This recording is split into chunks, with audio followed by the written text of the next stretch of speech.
Hello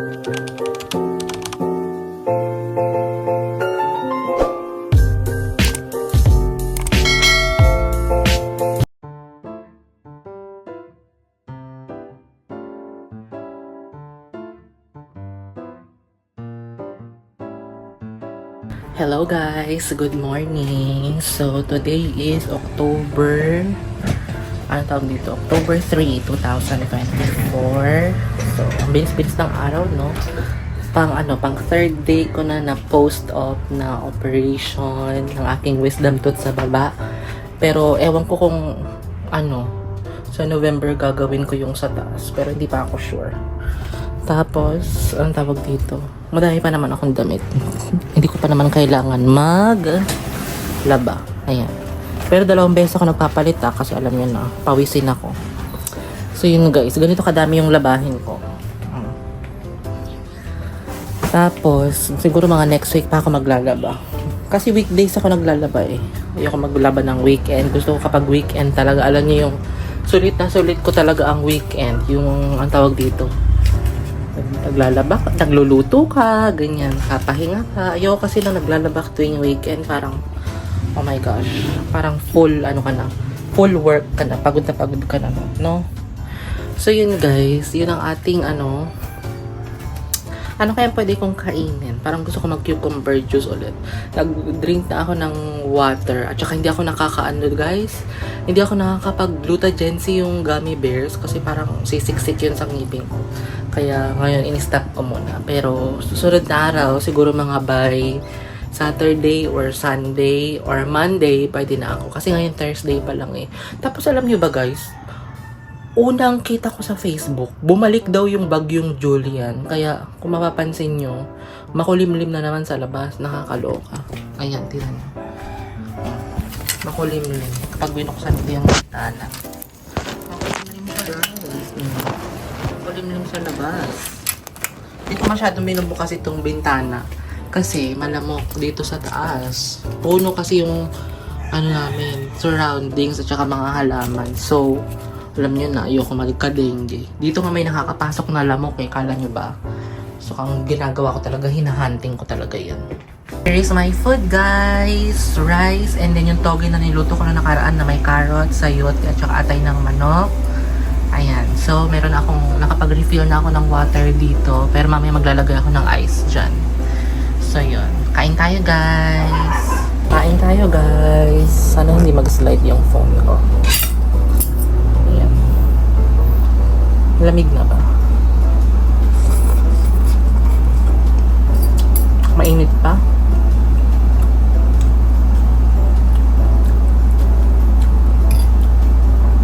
Huwag niyo napansinin ng aking ipit at ang aking noo. Alam niyo naman. Sa personal, hindi naman siya malaki. Sa video lang.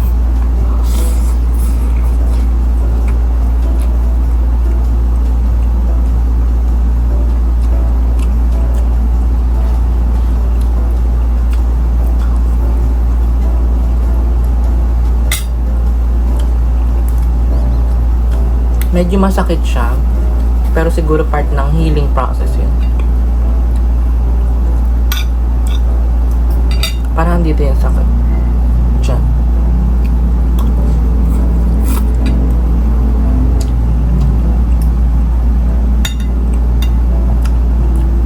Time-lapse ko na lang kayo guys ha. Kain tayo.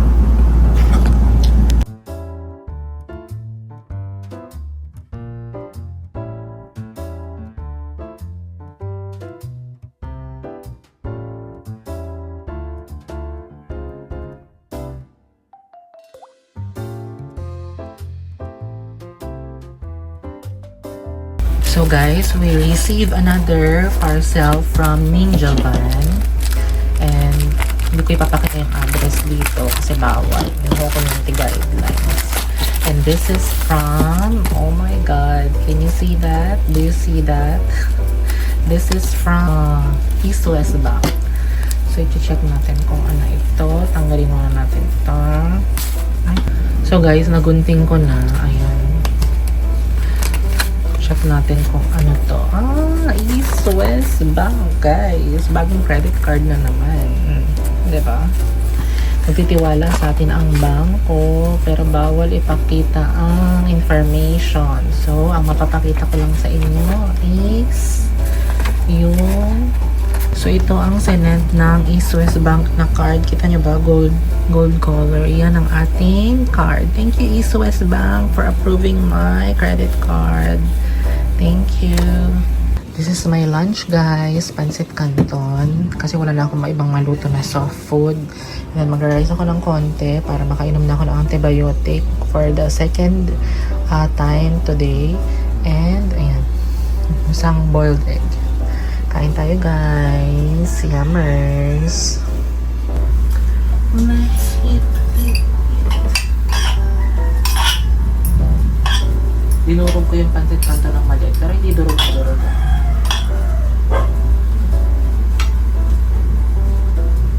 Lulunukin ko lang naman. Hindi pa ako masyadong mamunguya.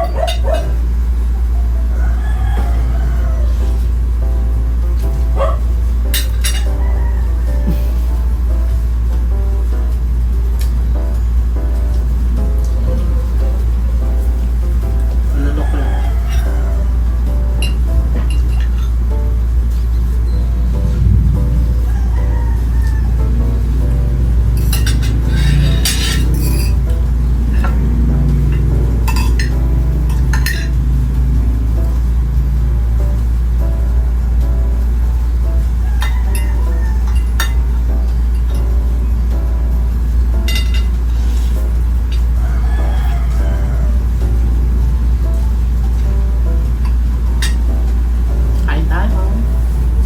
Mag-ice cream din ako, guys. Konti na lang yung ice cream ko. Parang hanggang mamayang gabi na lang. Ice cream tayo. Konti na lang yung ice cream ko. Parang maubos na. Konti na lang. Parang isang ganito na lang. Parang bibili ako ulit. Bukas. Bukas is Friday. Pang 4th day ko na. Si Maki umiyak. Hindi naman umiyak yun. Gusto namin lumabas. Pinapanood ko sa Netflix ngayon, guys, Tarot. Parang scary movie siya. Balitaan ko kayo kung ano yung story niya later. Parang nandun yung Pinoy na na celebrity sa Tarot. I-search niyo kung bet niyo panoorin. So guys, kakatapos ko lang gumawa ng parang carbonara na siya, sauce siya. Nilagyan ko kayo siya ng San Marino tuna, pero ginisa ko mabuti sa bawang para matanggal yung lansa niya. Tapos nilagyan ko ng all-purpose cream, evap, tapos salt and pepper, and then half ng beef cubes. Tapos nilagyan ko siya ng sliced cheese. So yun, titingnan natin kung ano yung lasa niya.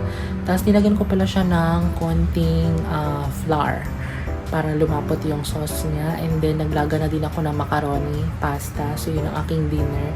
Pakita ko sa inyo mamaya, guys. Ang init eh. Pahinga lang ako. So, yun ang ating dinner. Pakita ko sa inyo later.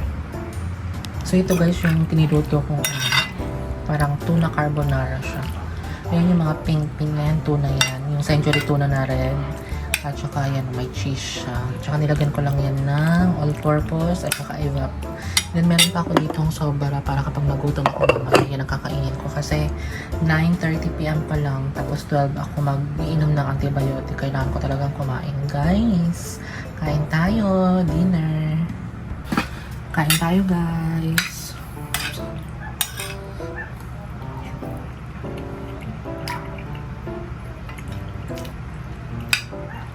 Sarap. Ilagyan ko lang siya ng salt and pepper tsaka half ng beef cubes.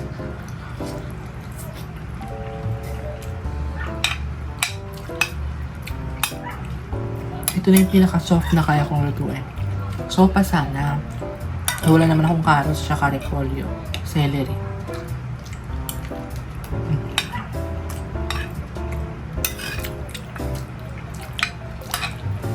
Meron pa ako natirang sauce doon. Sarap.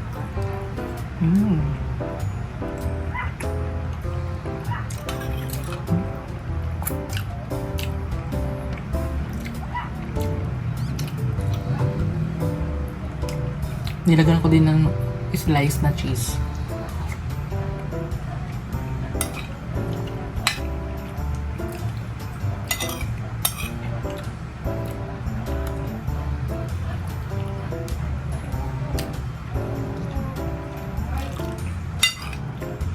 Kain lang ako, guys. Tapos may maghilamos na din ako.